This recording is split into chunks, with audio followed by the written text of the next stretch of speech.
Crono creyó tener un reinado tranquilo desde que se tragó a sus hijos. Fue en ese tiempo, según Higinio, cuando el titán se une a la oceánide Fílira, convertido en caballo para no ser descubierto por Rea. Así nacería el centauro Quirón, el más sabio de su clase y maestro de grandes héroes como por ejemplo Aquiles y Jasón. El tiempo pasó, Zeus creció y lleno de vigor decidió actuar en contra de su padre. Según Hesíodo, Zeus marchó un año después de su nacimiento al encuentro con Crono. Gracias a su habilidad y fuerza lograría forzarlo a que vomitase. En la versión de Apolodoro, Zeus toma de aliada a Metis, la oceánide y titánide de la prudencia. Ella fue la que entrega a Crono el brebaje que lo hizo vomitar. Primero expulsó la piedra, aquella que le entregó Rea simulando ser el pequeño Zeus. Esta piedra, conocida como Ónfalos, el ombligo, la fijó Zeus en Delfos, centro del mundo, para que fuese admirada por los mortales. Después, Crono vomitaría al resto de su descendencia, dándoles un segundo nacimiento.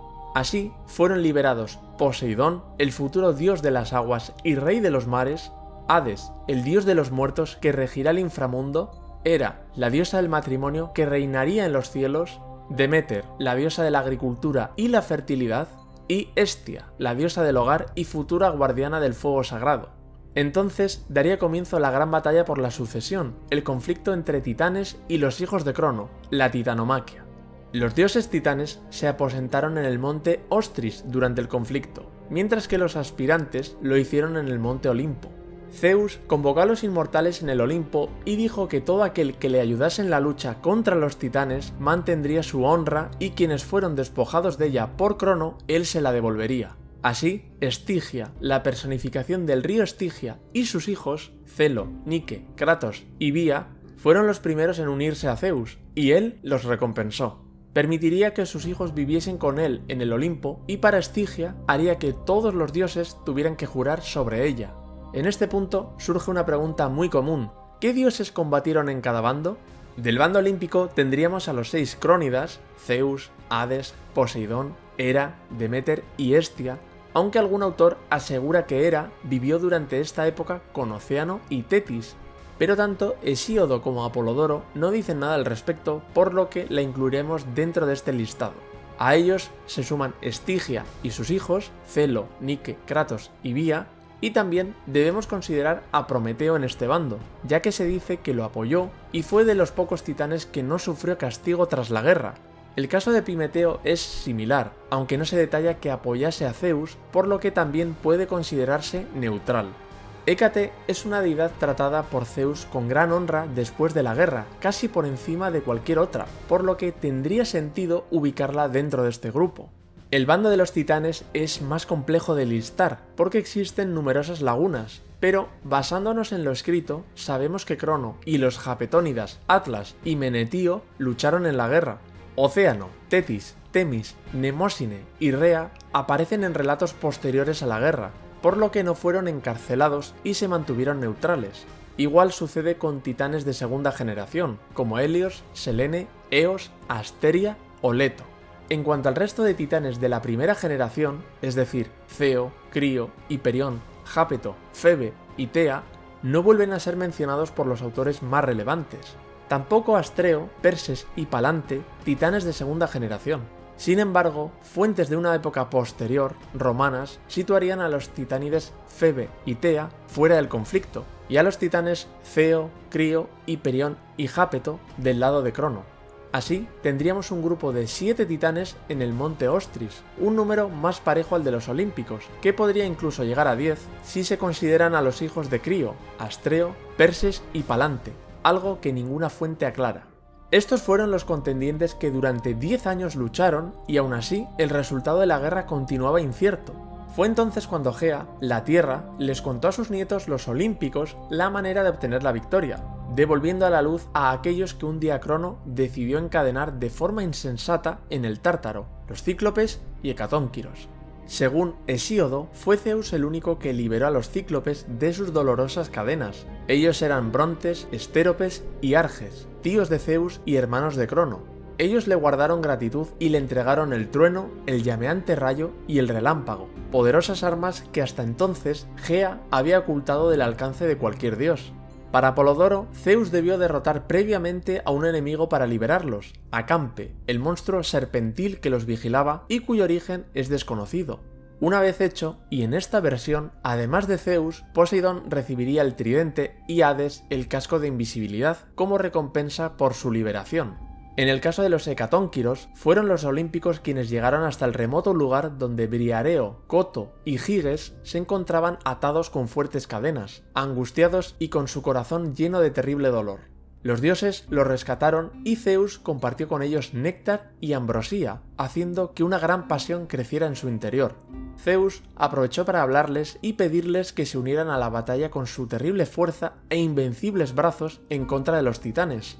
Les pidió que pensaran en demostrar su leal amistad a aquellos que los liberaron de la cruel prisión en el fondo de la tiniebla. Fue Coto entonces el que respondió, firme y agradecido de ser salvados del tormento que habían pasado. Reconoció a Zeus su sabiduría y aceptó marchar a la batalla para defender su poder en los violentos combates contra los titanes que estaban por venir.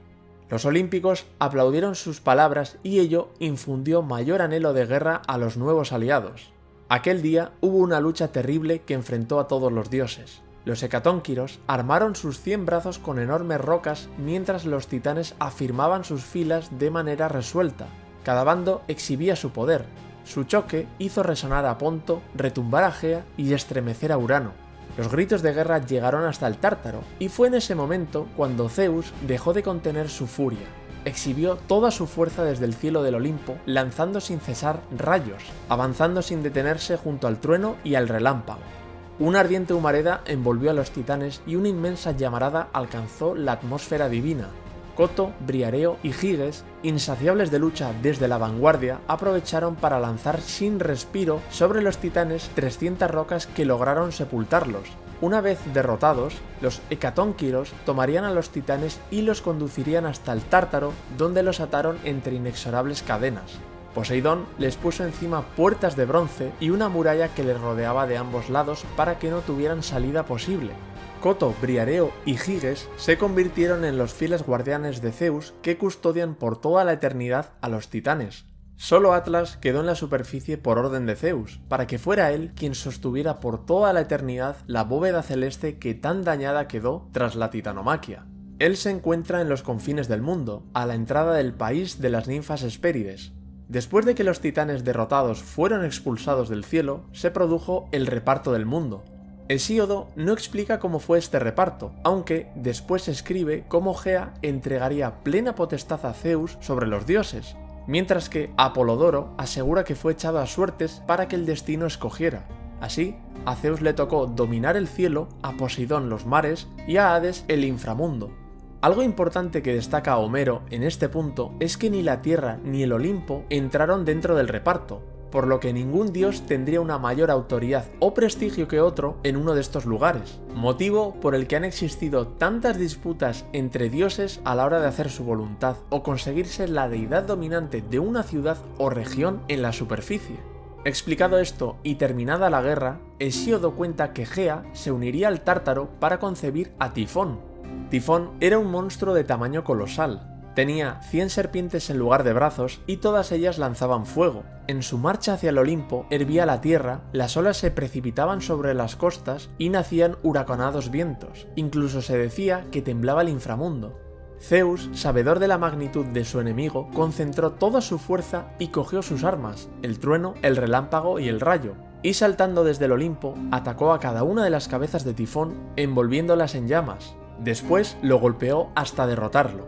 Tifón cayó de rodillas sobre la tierra y se precipitó por el barranco de una montaña envuelto en fuego. Llegó hasta el Tártaro, y allí, pese a que Tifón jamás pudo escapar, se dice que se unió a Equidna, el serpentil monstruo que vivía en una cueva de las profundidades, la hija de Forcis y Ceto. De Equidna nació primero Orto, aquel que se convertiría en ayudante de Gerión. Después lo hizo el sanguinario Cerbero, el guardián de las puertas del inframundo y perro de Hades. Le siguió la hidra de Lerna, a la que alimentó Hera y que tiempo después enfrentaría Heracles. De la hidra nació la violenta Quimera, un monstruo de 3 cabezas, león, cabra y serpiente, que además exhalaba fuego. Con la Quimera se unió Orto, y así nació la funesta Esfinge, un ser con rostro de mujer, cuerpo de león y alas de ave. y también parió al león de Nemea, al que Hera crió y puso en los montes de Nemea.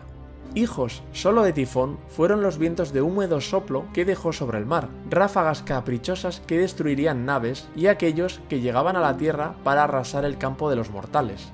El relato de Tifón como gran enemigo de Zeus es presentado por Apolodoro en una época posterior, bajo otras premisas, cuando los héroes poblaban el mundo y ya se habían enfrentado a los monstruos nacidos de Tifón a pesar de que este todavía no existía. Esta contradicción hace que el relato de Hesíodo sea más coherente y puro. No obstante, hablaremos de ello en capítulos posteriores. Tras la victoria sobre Tifón, Gea animaría a Zeus para que reinara y fuera el soberano de los inmortales, aquel que distribuyera las dignidades entre los dioses.